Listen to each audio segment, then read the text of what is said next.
that one's good. But it's not working. So Oh, isn't it? It won't pick it up. this is the Weird. review. This one is problem because Yeah, this I should know. be they should be different. Yeah, things. I know. Oh, okay.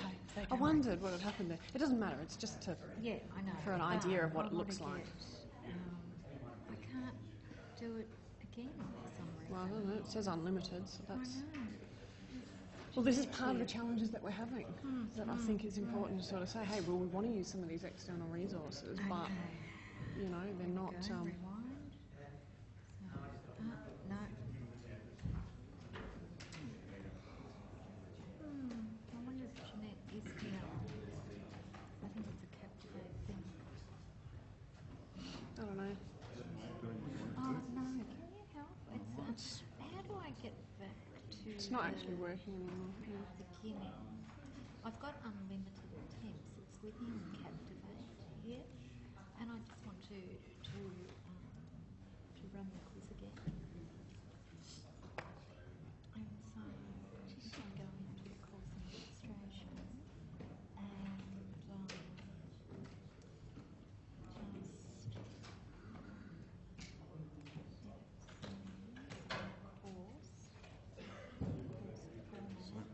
No, it shouldn't be that. oh, that's me. But that's Yeah. all right. I'm an editing teacher. Yes. Can you? Well, it shouldn't be in the course settings. It'll be in the activity settings or something. I don't know. That's what when I played with it yesterday, I couldn't. Do it again? Yeah, it was like it was stuck in the feedback mode. Yeah. I'm s-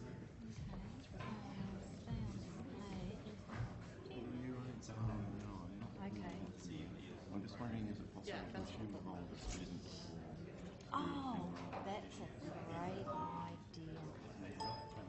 That is a great idea. We're going to have to get started too. Yep, that's fine. Are you in here? Oh.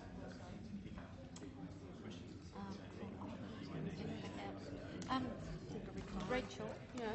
if you go back in, sorry. That's not the right course. I know, where are You're in the wrong course. Yes. Yes, so I assume it's all If you can do that, is it depending on the right, so it might be worth it.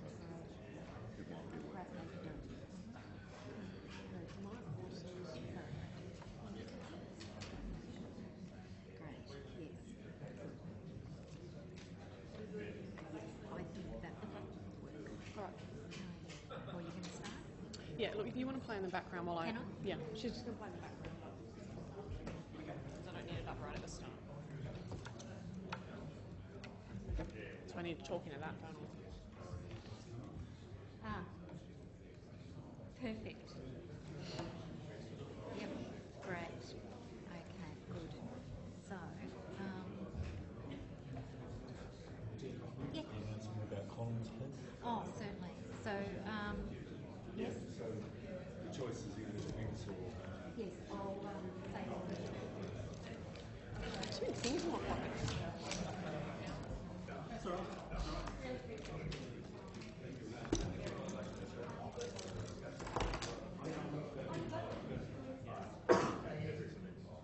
Okay, ladies and gentlemen, we'll start on the next session. My name is Lieutenant Colonel Matthew Nash. I'm the Commanding Officer, Chief Instructor at the Police Operations Training Centre.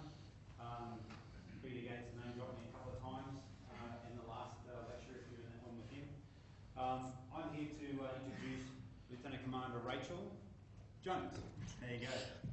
Rachel is a legal officer in the Navy, obviously, for the last 15 years. And she's also the package master for the military law package here at ADFA. And the topic for this session is blended learning within a constrained environment. I thought that sounded like a sufficiently military title. So I don't have a PowerPoint. I don't really like PowerPoints. I use them when I have to. So just bear with me. I'm going to introduce the topic and then I'm actually going to show you what we've done on our course page for the first year military justice package. So first to just introduce the ADFA environment.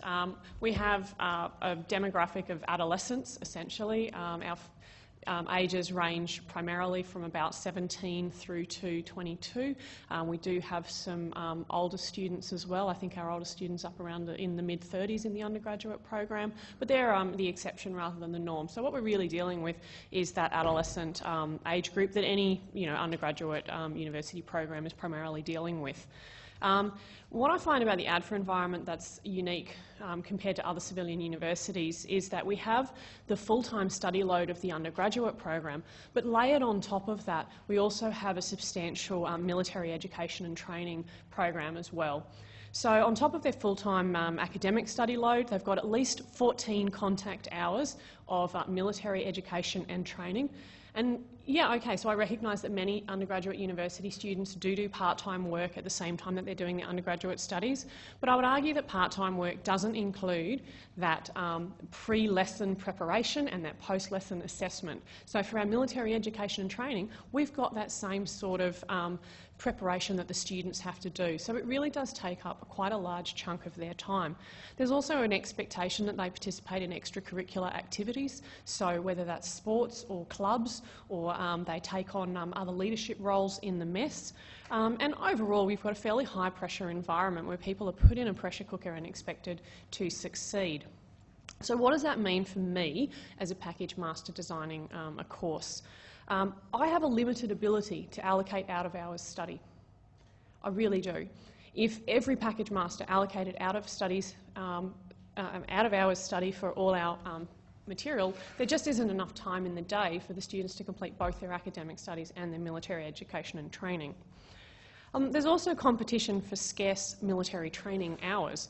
14 hours a week might sound like a fair bit, but in fact, you know, some of those hours are taken up with military inspections, others are taken up with division administration, you know, communications with their chain of command and things like that. So there is actually a lot of competition to get that face time with the students. The other thing I would say is that there's no real opportunity for on-the-job training at ADFA. They're studying. So although it's you know, academic study in a military environment, it's not a work environment in the same sense that going out to a unit and actually practically applying theory in a workplace environment. That's not something that we can really do here at ADFA. And then by the time they leave ADFA, well, they're actually expected to be able to apply the theory that they've learnt in the military program. So we can't do on-the-job training, but our graduates are expected to apply what they've learned here at ADFA in many circumstances. Army's a little bit different because they still have 12 months at the Royal Military College where they can do some of that stuff, but for Navy and Air Force, they're pretty much walking out of here into their jobs. The other thing I find interesting about ADFA is the real culture shock that people are going to experience when they get here. So we've got people going from a living at home environment generally to a living away from home in a communal environment and in a military environment. We've got that shift from being at home and studying at high school to being away from home and being expected to study at university. So what we're trying to do is help our people transition from being what I would call an adolescent child to being an adolescent adult. Because let's face it, when you graduate here at the age of 22, I wouldn't apply the fully formed adult label to our graduates. They're still adolescents and they still have that adolescent mind that we need to take into account when we're designing our training. And you know, for my part, we talk about ADF values and we talk about expected standards of behaviour.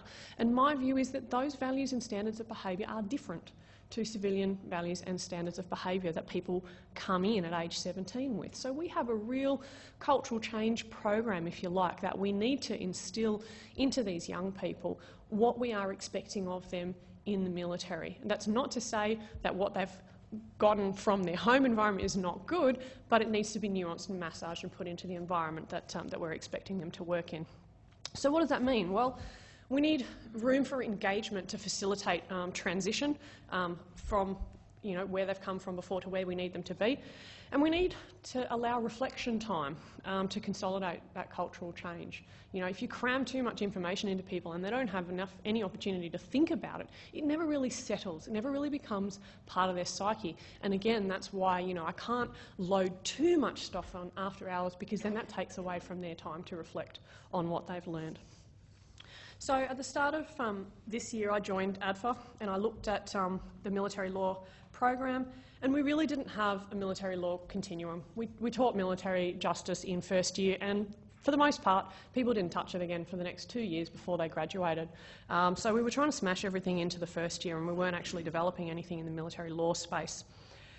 So I wanted to, the other thing that we were doing is the first year mil law course was on ADL, but it was essentially just a repository for PowerPoint presentations and a place where people could do quizzes. And what they were doing was they had no pre-lesson activities. They were going into a lecture room environment, sometimes at 4:30 on a Friday afternoon. They were getting death by PowerPoint. Sometimes they got 2 mil law lessons in a row. The terrible afternoons was when we had to teach 3 military law lessons in a row, and people just can't cope with it. I mean, military law is a pretty dry subject. I can make it as interesting as I can, but, you know, it's not really whiz-bang. And then after the lesson, they were required to do a 5-question single answer multiple choice quiz that evening, and that was it. That was the assessment. If they happened to fail those quizzes as they went through, and there were 10 of them, if they didn't get the 80% pass mark, then at the end they had to sit a 20-question single answer multiple choice quiz. But if they passed as they went along, there was no opportunity at a later stage to consolidate and demonstrate that they'd actually retained any of their information. And I thought that was a great flaw in the program, and I wanted to look at it and see what I could do to help people consolidate their learning as they went along and provide that opportunity for reinforcement of their learning as they went along. So I wanted to make the military law continuum a true continuum, to actually develop a program that would start in their Year 1 familiarisation training, go through their Year 1, Year 2 and Year 3 program. I wanted to provide opportunities for revision but minimise unnecessary repetition in class time, because there's nothing worse than saying we're part of a continuum and then spending the first 3 lessons relearning what you already learned 12 months ago. I wanted to make sure that we were able to apply the theory in a practical environment. That was the most feedback I was getting from people, is it's really boring. We want to do role plays and things like that. Now, a lot of the time, what they wanted to do was actually somewhat misguided based upon where they are in their careers, but the message was clear. We need more practical application. So what I looked at doing was putting pre-lesson activities hosted on ADL to help learn the theory, and then using the face time that I had to them to really get into the details, to look at scenario-based discussions, bring out some of the cultural issues and the values issues that we can apply to anything we do here at ADFA, quite frankly. I mean, cultural and values discussions go across all subject areas.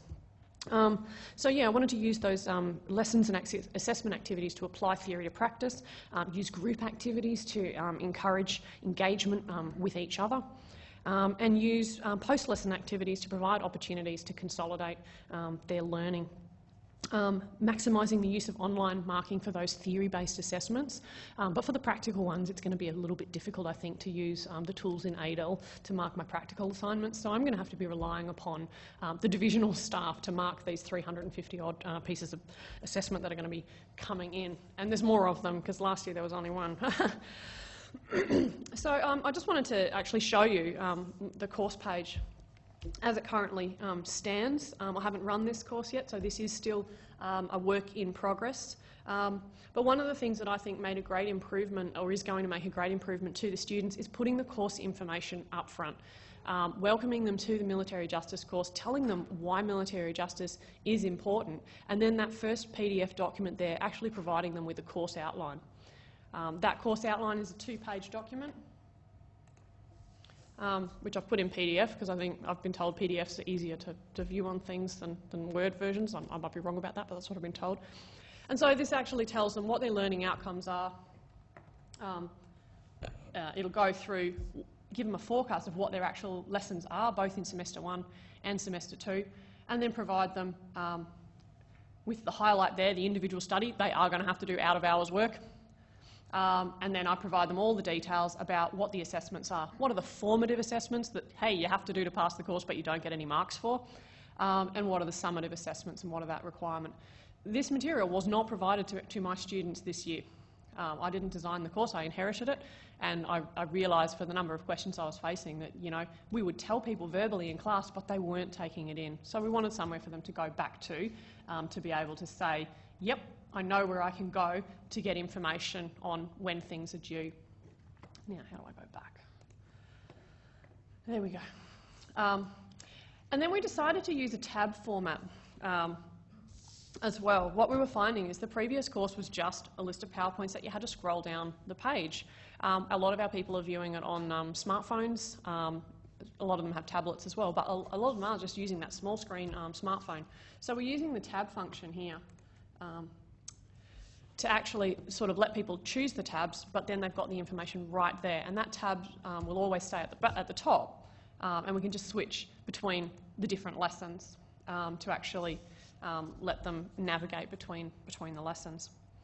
So for each of the lessons, I'm including the key information up front, and that'll tell them, well, you know, this is your instructions for your mandatory reading. These are the pre-lesson activities that you're going to have to do. And the other thing I'll tell them right at the end is, during class, this is what you're going to do. Because I want to give them as much information so that they know what's coming and can prepare for it. They know why they're being required to do the pre-lesson activities. I'm sure for anyone in the academic environment, getting your students to do their pre-lesson reading, you probably expect maybe 20% of them have actually done it. I need my people to do this, otherwise we're not going to be able to have the practical discussions in class. Now, it might not work. Honestly, it might not work with the demographic I'm trying, but you know, I'm setting the conditions to hope that it will. The other thing I'm doing, and I don't think there's one on this one. Oh, it is here. I've created a discussion forum for every lesson to try to facilitate that. You know, hey, talk amongst yourself. You know, ask your fellow students questions, engage with the learning, and provide that activity there that they can start to engage in their learning before they come into the classroom environment. In some of the lessons, I've actually required them to engage in discussion forums beforehand. Now, this might look a bit messy here, but I'll be setting up groups so that for the students who view it, they're only going to see that discussion forum related to their group. They're not going to see all 8 of those, so it will look cleaner for the end user there. But yeah, so, you know, by requiring them to do some thinking about the lesson before they come into class, I'm really wanting to bed down that theoretical knowledge and use the class time to apply it. And yeah, that was the last thing I was mentioning, that use of groups to manage the cohorts. We have 8 first year divisions. Each division is about 45 people, give or take. And some of the things I'm doing with group work, you know, I'm doing it within the division, so I might have, you know, 6 to 7 people in a group, and then we come into a small classroom environment and they present their work back to the group. So I need a way to manage those groups, and I'm using the groups function in Moodle to do that, and I should be able to then, once they submit assessments and things, actually just download those assessments for that group. The other thing we're trying to do is to be brutally honest with you, I find some of this stuff pretty clunky. If you look at some of the games functions, I've been trying to get away from quizzes for everything and try to use some games functions. So this is, I think, Millionaire. I think this is a Millionaire game. It might be Snakes and Ladders, I can't remember. Yeah, so this is a Millionaire game. You know, it looks all right, but, you know, there's no whiz-bang, there's no graphics. You know, they answer the question, and up the side of the money tree they go. But, you know what, for the demographic I'm looking at, I think they want a whiz-bang. I think they want something that, not just having the icons, but actually, you know, you click on it and it says phone a friend or whatever, you know, they get up to 1,000 and they get a congratulations, you know, you're on the 1,000. There's nothing like that in the actual Moodle functionality. So one of the things that we're looking at doing is, look, are there external products that we can use that's actually going to give us that? Because we want to maintain credibility with this demographic, and they're used to seeing the Gucci stuff. Moodle's not Gucci. Well, Adel, the one we use, is not Gucci. So one of the things we're looking at is Adobe Captivate. And my colleague Deanne Shoesmith, who's our knowledge manager here at the Defence Force Academy, has been trialling one. and I'll just let her speak to you about how that's gone. Thanks, Rachel. That's great. A little background about myself. I'm been in education for the last 20 years, and my role was to have a suite of ICT tools and technologies, and utilising Bloom's and Gardner's higher order thinking skills and taxonomy to work with teaching staff within the international baccalaureate colleges around the world, and to look at the projects and work with that teacher and create a whiz-bang content at my best ability. So to integrate that technology, I've never worked in defence before. I've only been in defence for 3 years, and it was quite a baptism by fire. I'd come from private enterprise where I had all the tools and technologies there, to the DRN and the DRN, and I thought, wow, okay.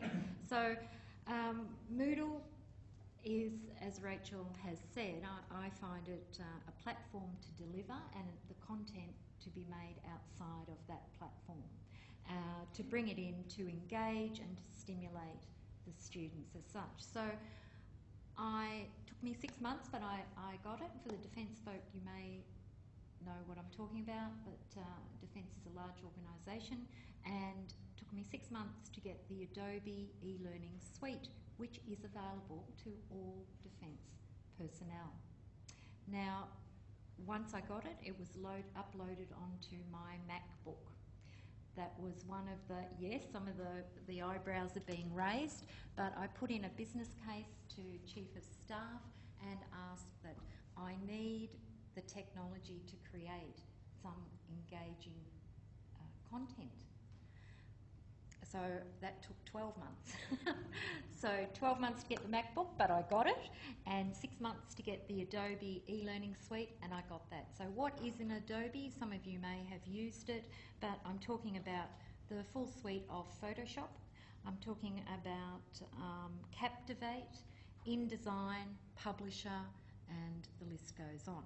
So for defence folk, yes, it is available to you, and I can give you the contact name to have that accessible. So recently I got the suite. Yes. How easy was it for you to learn the product? Look, I accessed lynda.com. I had used Captivate in a previous organisations, but things had changed since I got the latest version as such. So installing it in, you do need time to play and investigate. It's good if you can phone a friend. I was lucky with the Adobe people. I gave them a call and said, right, I'm having a few issues here, and they were able to guide me. But mainly it's been through self-learning, Google. It was intuitive enough for you to self-learn? Yes, it wasn't bad. There were a couple of technical issues with a responsive interface where it can adapt to mobile, different devices, and some of the templates, especially the drag and drop functionality, wasn't compatible with the responsive project. So you have a responsive project and you had the main template project. So Boyd Stanton, hello Boyd, I can just introduce Boyd up in the top corner there, and he will be available to answer any other further questions. He has been invaluable, thank you Boyd, and to get me off the ground. So just recently, yes, I have the tools and the technology. Huge tick. So if I can just show you very quickly, now this project converts to SCORM, and of course SCORM is compatible with Moodle, so it can be brought into Moodle after it's published and packaged, and then you just drop it in. So this was just a little project that I created. I'm in student mode. I'll go normal. So just very basic. And is it going to work? Oh, good. Thank you, Rachel. Okay, great. So this is just very basic, but to get away from the main dryness of some of the Moodle functionality, just to bring some drag and drop into. So here you just can drag and drop the actual I think you already did the first one. targets. Oh, this is in preview. Yeah, preview mode. Oh, that's unusual. And I failed dismally. So you can create, there are tools and technologies out there for defence, but you do have to source them. I've already got that source now if you wish to speak with Boyd today. So are there any questions? Yes? Have you tried any other products, or is it just Captivate? Oh, I've just got the suite, so I'm just on that journey now. But yes, I have, and I've discovered a lot of new ones here today in the conference. And I haven't had a chance to experiment at all. I mean, I've got another day job. So. We looked at it, but it was too complex for us to really do. Because it Captivate. So Yeah. we looked at Victoria Inspire as a very... Yeah, I wrote that down yesterday. Yes, It's a lot easier to use, a lot more intuitive. right. We can teach someone how to use it in about 2-3 days. Oh, okay. Yes, I notice we have Rowan Edwards from the Defence Learning Branch here. If hi, Rowan. But if there He's are probably any, speaking next. yes, most likely. But if you have any questions for DLB, yes. So, I was just going to ask Rachel, I gather this year's your baptism of fire into Moodle with having a background. Can you give me an overview of how you found it as a forced user? yeah, look, I've used Moodle being an ANU student. I did a master's at ANU, so they are on a Moodle base, I understand, and so they're Wattle programs. So I've used it as a student, but again, I mean, a lot of people just use it as a repository. They don't really use the functionality. So there's a lot of functionality in the system that I didn't know about. Look, as a user, as a teacher, as a creator of content, realistically, if I really want to do it in a time-efficient way, I need to go home and work on my laptop with my Wi-Fi. Because trying to work on it on the DRN, it stalls a lot, it's really slow, and I think it's the IE8 problem that's causing a lot of that. When I'm looking at it in the edit mode, it's kind of hard to tell sometimes what it's going to look like when it's actually published. So look, it's not without its problems. There's no question about that. I mean, I have the luxury of having access to Wi-Fi here at work. So if I bring my laptop in, I can actually do it at work. It's just a question of carrying my laptop in. And right now I'm carrying enough extra weight, so I don't bring my laptop in. I've found I don't find the Moodle help particularly helpful, to be honest with you. I was trying to set up a database yesterday. I was inspired by someone who said, have you tried a database? So I went back to my office yesterday and tried it. I'm not going to try that anymore. I couldn't figure out how to do it at all. And then I spoke with someone else this morning and they said, yeah, you've actually got to have some knowledge of HTML stuff. I'm like, well, I've got no knowledge of that. So it's not going to work for me. And I don't have the time to go and do that sort of professional development right here, right now, given that I'm the legal officer that supports the entire Australian Defence College. My job's not just about developing learning content. But I mean, I'm certainly on board with using this sort of thing, and I think my course shows that. But I'm not going to pretend that it's not without its teething problems. I guess the main concern is I look at it from bringing new people onto Moodle and the daunting task of going, hang on, I've got to learn how to use this product. Yeah. Did you find that, and you obviously inherited a package that was reasonable, you just wanted to improve it to the standards that you were, to the level of ability you could. Did you find that transition hard? Yeah, no, no, not really. I mean, this was the previous course here, and as you can see, it just scrolls down. It's just a repository for PowerPoints and things like that. Even all the resources, I put all the resources up there. They never even had the resources up to start there. And then you just scroll, and there's no instructions, and it's really quite difficult. So I just moved completely away from this because I didn't think it was a user-friendly system. But oh yeah, and de-develop the template. That's right. So this new look, that's what all ADFA's military education training things are going to look like. So I didn't have to develop the template. The template was already there. So, you know, in the grand scheme of things, it really wasn't that hard. And we've just gotten access to the School of SIG's learning packages that they've done. So I'd be interested to actually have a look at their packages and sort of see, you know, would that let someone hit the ground